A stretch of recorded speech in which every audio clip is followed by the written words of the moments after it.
Hello po, maulang araw sa inyo mga kaibigan. Dito po ako ngayon sa General Trias, Cavite, sa may Governor Hills Subdivision. So, nandito ako ngayon, may vlog po ako sa inyo guys na bahay. Ito po yun. Yan, may bakod na siya. Bali na 4 feet to eh. Yan, malaki yung sukat ng lote niya eh. Nasa 200 plus square meter. Pa-flash ko sa screen kung gaano kalaki yung lote niya. Yan, ito. Maganda siya guys kasi may bakod na. At yun, may extra lot to eh. So, napa-extend to ng dating owner. Yun nga lang, na-forfeit sa bangko. Tapos napunta ulit sa Sandras. So, ibablog ko po sa inyo to guys. Kung interested kayo, ipa-flash ko yung aking number. Tawagan nyo ako guys. Magandang location na ito guys. Kasi, flood free. Yan. Wow! May bagyo ngayon.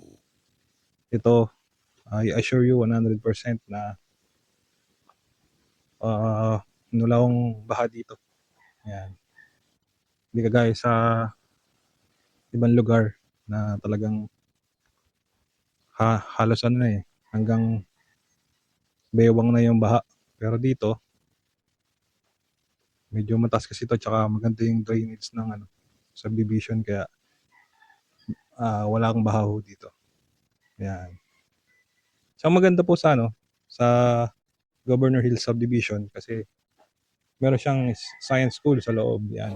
Kung may mga anak po kayo na gusto niyo na malapit lang sa school, gusto niyo may mga anak kayo na nag-aaral pa, yan, gusto niyo ng walking distance lang, meron dito sa subdivision na ito. Yan, hindi nalalayo pa yung anak niya. Actually, ano lang eh, siguro mga 2 block lang. Makikita niyo na yung science school. Yan, tsaka malapit po to sa papuntang Amadeo and going to Tagaytay. Yan. Wow. Talagang mataas ho yung elevated yung lupa rito, kaya hindi binabaha. At the same time, kung meron kayong mga elderly, malapit din to sa mga hospitals. Yan. Kagaya po ng Gentry Doctors tsaka Gentry Med. Yan. Malapit lang. So, I think mga ilang kilometers lang yung layo. Yan. Tapos ito, yung bahay na to, guys, na ibablog ko sa inyo. Ang pinaka niya, yung master's bedroom ay sa baba. Yan, talagang okay na okay sa elderly. Tapos, wet market yan. Malapit lang dito. Yung mga pamilya ng sa Talipapa. Yan, malapit lang. Sa mall, yan, malapit din ang mga malls dito. So, halos lahat. Talagang maganda yung location nitong property ito. Kaya kung naghahanap po kayo ng bahay, tapos siyempre, flood free pa, no? Dito lang yan sa Governor Hills Subdivision. Tsaka ito bakante to guys, yan, binibenta yan ng developer. Ang ganda naman yan guys, pag binili nyo, aayusin po yan, no? I-rectify. Lilinisin loob at labas, tas kung may mga damage, mapalitan ng bago.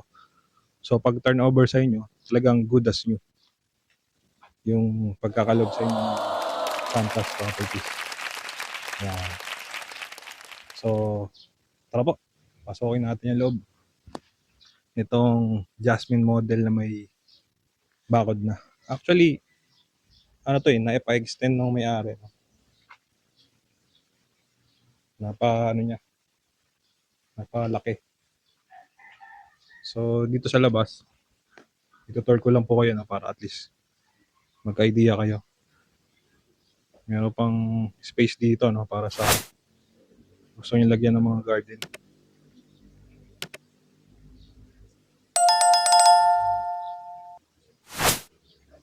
Yan, may mga kapiraso pa na pwedeng tamnan.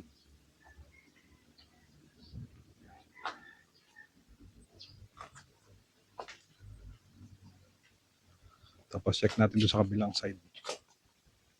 Magdadaan-daan lang ako, baka ako'y madulas. So, yun, no. Bagyo ngayon guys, kaya ingat-ingat po kayo kung nasa mga kayo naroroon. lalo na sa mga flood zone, yung binabahan lugar. Nakita ko sa Facebook talagang halos hanggang bewang na yung ano yung baha. So dito may opening diyan para sa carport. So ito, in-extend kasi ito ng owner dati.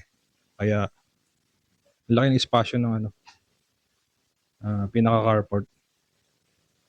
Islas ginawa na rin dirty kitchen. Yeah.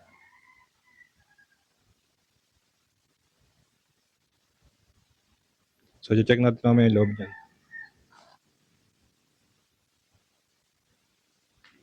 Tapos dito naman sa pinaka right side, may grotto ano. Ayan.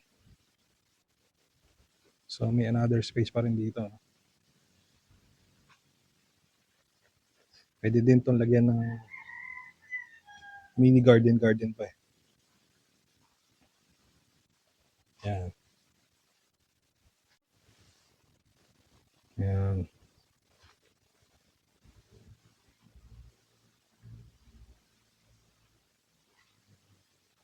So maganda yung location ng property to, itong house and lot. Dahil ano lang eh, siguro mga 100 meters nasa ano na eh. Nasa mismong main road na. Tapos ang labas niyan, ang bungad niyan yung science school. So kaya sinabi ko sa inyo, kung meron kayong anak na nag-aaral pa, yan malapit lang kasi walking distance. So check na natin yung loob. No? Ito kasi nag-open sa system dahil forfeited. Ngayon guys, may promo din ng Santras Properties. No? Kapag kinuha nyo to ng cash, may discount to na 10% sa contract price. Yan. Malaki yung mga di-discount nyo pag binili nyo to. Yan. So may nag-tripping kasi kaya nagano na. So ito yung pinaka-loob na ng property, no? Yan. Sa ground floor. Actually, ano naman to eh. I-rectify nung developer. Meaning, ibibigay sa inyo, ipagkakalob po sa inyo ng good as new. Yan. Tapos ito, napa-extend ng owner. Ito yung pinaka-kitchen niya. Tapos may pintuan din dito yan. Papunta dun sa labas.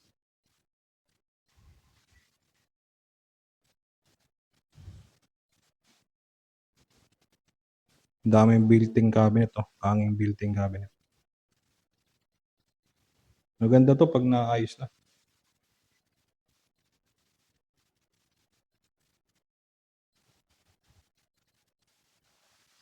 Tapos meron din dito na another na built-in cabinet.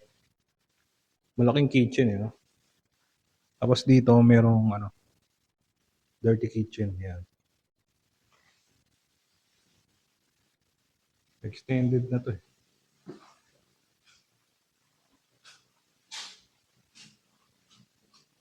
May another space din dito, papunta rito sa carport. Actually, pwedeng kwarto pa to eh. Oo, kasi may pintuan dito. Ayun. May pintuan. So, pwede itong kwarto ng driver or maid's room. So, ito yung pinaka carport niya, malaki.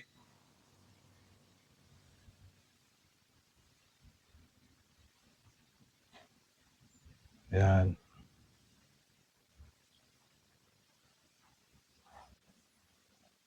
So, ayusin po ito guys, no? Kagaya ng sinabi ko kanina, talagang ibibigay sa inyo to ng developer, good as new. Pero yun nga, kasi malaki yung space niya, tapos na-extend. Kaya maganda to. So yung price pala nito guys, no, yung total contract price, ilalagay ko dyan sa screen, ipa-flash ko para magka-idea po kayo. Tapos dito, meron siyang toilet and bath sa pinaka hallway na sa ground floor. Ayan.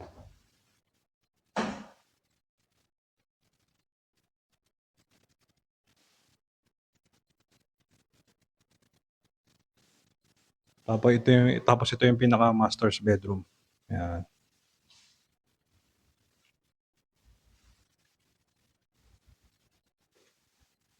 Tapos meron siyang sliding door going sa carport. Yun kanina. Tapos meron siyang abang na dito sa aircon. No? Ayun, tanggal na aircon.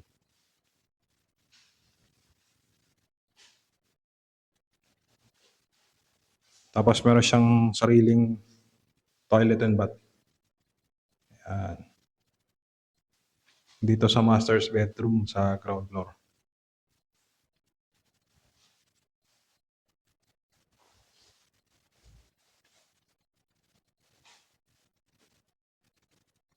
Tapos meron siya rito shoe rack or maliit na storage. So check naman natin sa second floor.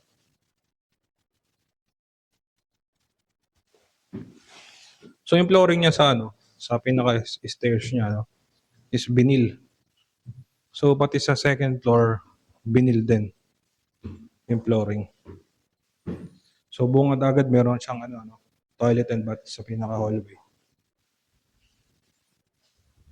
Ayan. Tapos may shower din.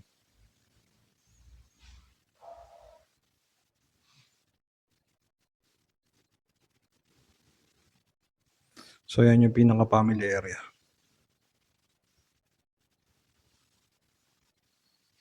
Malaki pa yung space.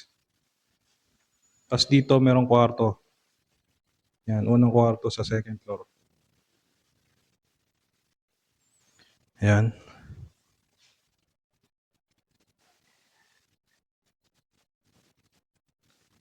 So ito yung unang kwarto sa second floor. So meron siyang dalawang window, sliding window. Tapos may grills na yung kanyang sliding window. Tapos meron ding abang doon para sa aircon. Tapos yung flooring niya, vinyl. Yan.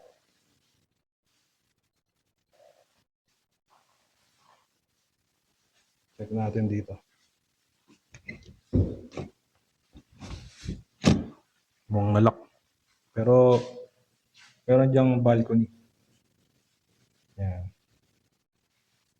May malaki-laking balcony sa labas.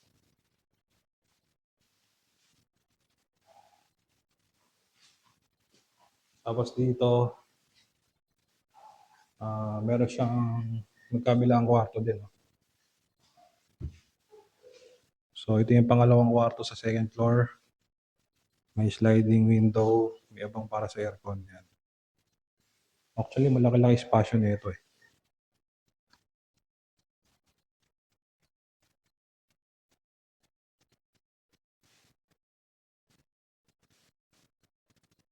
Tapos flooring niya vinyl. Yan.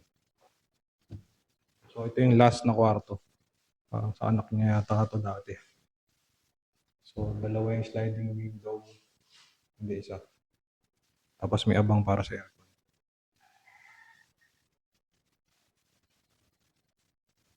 Tapos vinyl din yung flooring. So all in all, dito sa second floor, meron siyang 3 bedroom.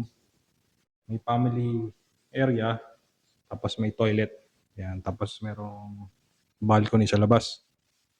Sa baba naman, meron siyang master's bedroom. Meron din toilet and bath sa hallway. So, meron din sa master's bedroom na toilet. Tapos merong maid's room.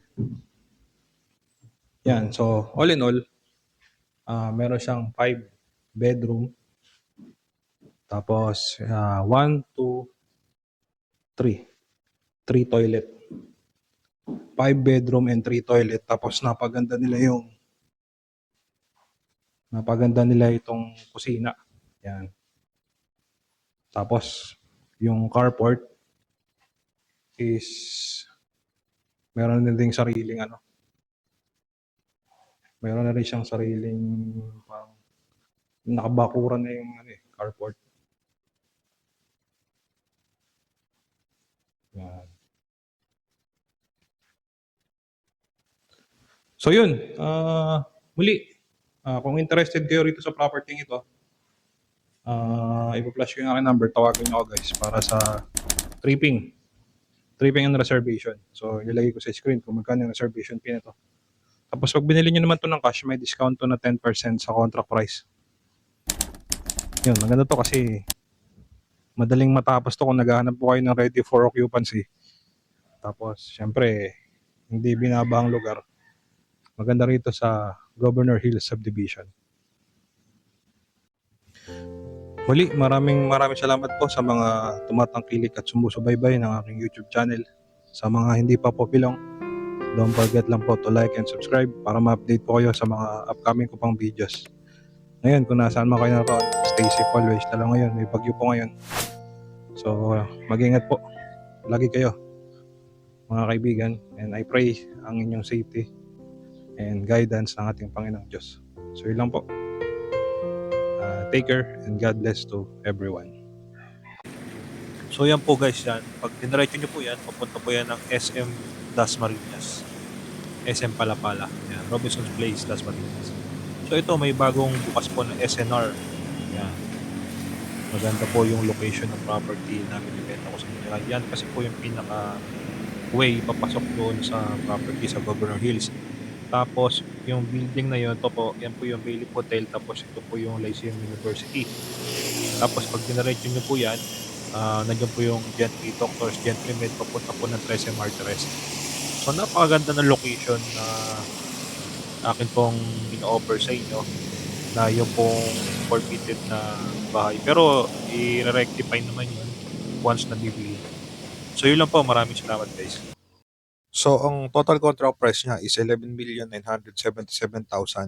So, pag binili siya ng cash, meron siyang 10% discount sa contract price. Yan ay babawasan ng 1,015,000.